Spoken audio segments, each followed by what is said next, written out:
Mara Whitlock was a creature of routine. 53 years old, she moved through her days with silent efficiency. Pressed wool coats in winter, tidy French braid even on humid days, and an ever-present leather-bound ledger where she tracked rent, maintenance schedules, and tenant behavior. People in Willow Creek knew her as polite, punctual, and vaguely intimidating. She owned 3 properties in the area, one of them a beige and blue duplex on Maplewood Avenue, split cleanly between 2 rental units upstairs and a private, locked basement below. The tenants rarely saw each other, and they barely saw Mara.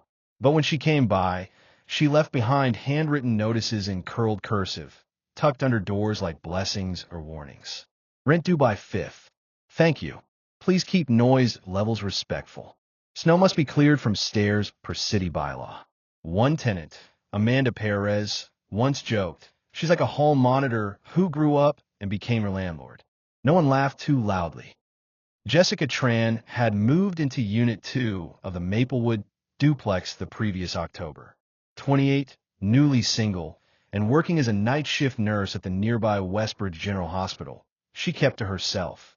The apartment was clean, the rent was fair, and Mara, though a little stiff, seemed reliable. Her upstairs neighbor, a quiet divorcee named Cheryl Danvers, didn't say much either. Jessica would sometimes see her smoking on the balcony in a thick purple robe, staring out into the street as if expecting something to finally change. Mara had rules. No pets, no parties, no guests after 11 p.m. The basement was off limits due to insurance complications, she said. Jessica, who had rented before, didn't ask questions. The place was just temporary, or so she thought. It started in March. At first, Jessica thought it was just stale air. Winter had locked the building down like a tomb, and when she first noticed the smell, a sour, almost metallic odor, it was easy to blame the heating system or maybe mold. But within days, it got stronger. It clung to her clothes. It curled around her food. Even after long showers, she said it felt like it had soaked into her skin. She brought it up to Mara during a brief exchange in the driveway. Mara smiled thinly and said, "I'll check the pipes." She never did. Jessica started buying candles. So did Cheryl. They joked about Maplewood stink, but never laughed when they were alone. And always, the basement door at the back of the shared hallway remained padlocked with a thick silver lock. On March 14th, Cheryl knocked on Jessica's door holding a dish towel over her nose. "Can you smell in your bathroom now, too?" she asked. Jessica nodded. "It's worse, isn't it?" They stood in silence before Cheryl leaned in and whispered, "Have you ever been down there? In the basement?" Jessica shook her head. "She won't let us. Says it's insurance stuff. I think it's something else." Jessica hesitated, then said, "I'm calling the city." 2 days later, a bylaw officer named Ian Belcourt arrived with a clipboard and a flashlight. Mara wasn't home. Jessica let him in and explained the situation, about the smell, the padlocked basement, and the increasingly worried conversations between tenants. Ian approached the basement door, examined the lock, then made a call. "This kind of thing should go through the landlord," he said. "But if there's a possible hazard, I can issue an emergency entry." He returned an hour later with bolt cutters and a wrench. Jessica and Cheryl waited at the top of the stairs while he broke the lock and descended into the basement. A long silence. Then, Ian came back up the stairs with his face white as paper. "You need to leave the building. Right now." Police arrived in minutes. Then crime scene tape. Then vans. Then media trucks. What they found in the basement would haunt every investigator involved. 3 industrial-grade plastic drums, each the size of a wine barrel. 2 were sealed tight. 1 was leaking. The reddish-brown fluid seeping from the rim stained the concrete floor and carried the smell of something unmistakably organic.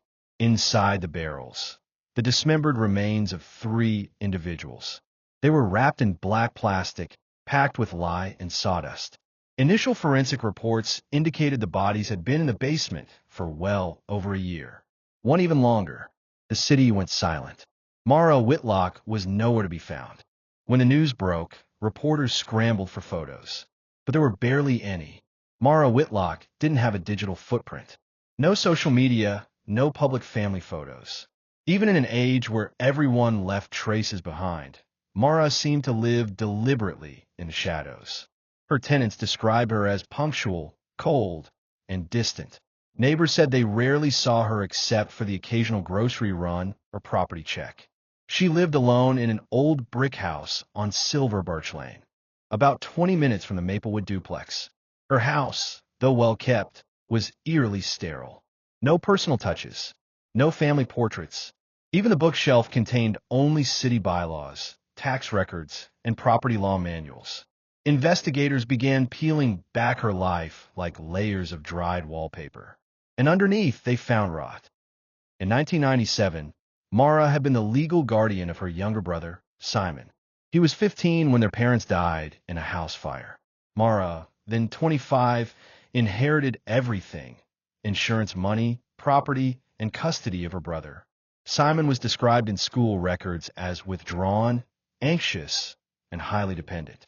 A guidance counselor had noted that his sister exerted complete control over every aspect of his life. Then, one day in November, Simon stopped showing up to school. A wellness check was conducted after weeks of silence. Mara answered the door calmly and said Simon had gone to stay with cousins in British Columbia. Police never verified the claim. There was no missing persons report filed. And after that, no one ever saw Simon Whitlock again. Detectives looking into Mara's rental history noticed a disturbing pattern. 3 long-term tenants had been evicted for cause between 2015 and 2017. 2 were young women in their 20s. One was an older man who worked night shifts as a janitor. All had lived alone. All had paid rent on time. And none of them were ever heard from again. There were no missing persons reports, no family inquiries, no social media activity after eviction dates. It was as if they'd vanished. One had even left a load of laundry half-folded in the dryer. At the time, no one questioned it. Life was busy. People moved. Tenants ghosted landlords. It happened. But now, forensic teams were combing through everything: dental records, bank accounts, cell phone pings. Slowly, piece by piece, the dead were being identified. The remains inside the barrels were eventually matched to Lillian Jeffries, 24, a student who had moved into Unit 1 in 2015 after transferring from the University of Calgary. She was last seen leaving the grocery store in a parka and scarf, smiling at someone off camera. She had emailed her mother 3 days before she disappeared, talking about how her landlord gave her a strange notice about disharmonious energy. Brian Connie, 57, a janitor who lived briefly in the basement suite of Mara's Silver Birch home before she renovated it into an office. He had no next of kin. His bank account had never been touched again after October 2016. Janine, who, 26, applied to rent a unit in 2017, according to Mara's files. She had never even been officially listed as a tenant. A security camera caught her walking up to the Maplewood property one afternoon. That was the last known record of her existence. They had all died violently: blunt force trauma, chemical burns, strangulation. Mara's attempt at preservation, industrial drums sealed with lye and sawdust, was crude. It suggested planning, but also panic. She hadn't buried them. She hadn't burned them. She just stored them beneath her tenants, like forgotten boxes in a cellar. A week after the discovery, a diner waitress named Aileen recognized a woman sipping soup at a booth near the window. The woman paid in cash and sat alone, slowly spooning chicken noodle in her mouth while reading an old paperback copy of The Art of Property Management. It was Mara Whitlock. She didn't run when police entered. She didn't protest when handcuffs clicked over her wrists. She simply said, "I suppose you'll need the keys." At her initial hearing, she refused legal counsel and insisted on defending herself. "I'm not a murderer," she told the judge. "I'm a custodian." She referred to the victims as intrusions.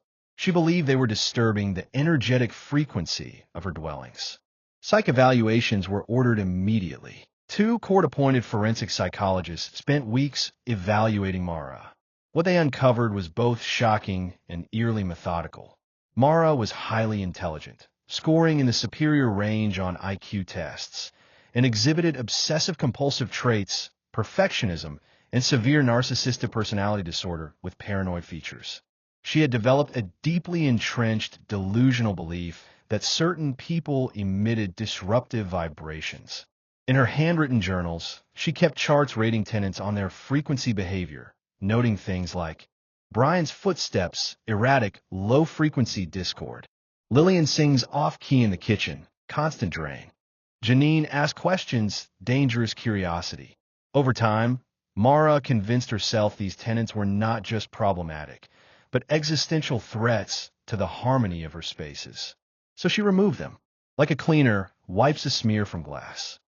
The courtroom was packed. Reporters, former tenants, curious neighbors.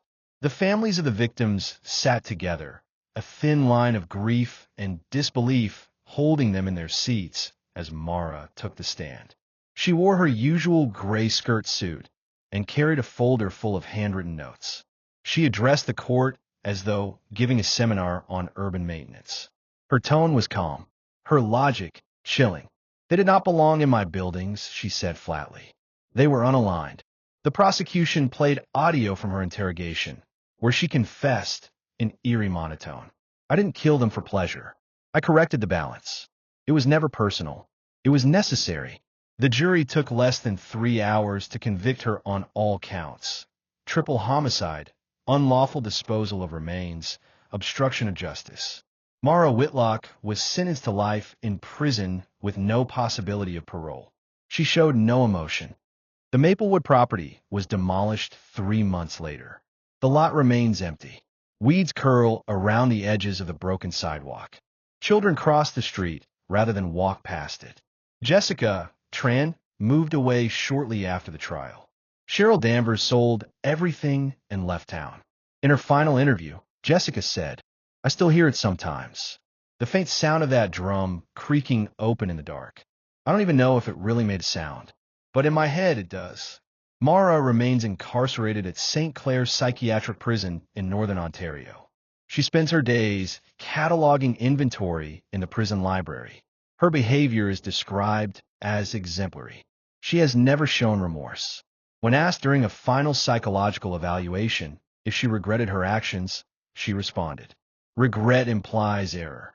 I simply acted in accordance with the rules of resonance.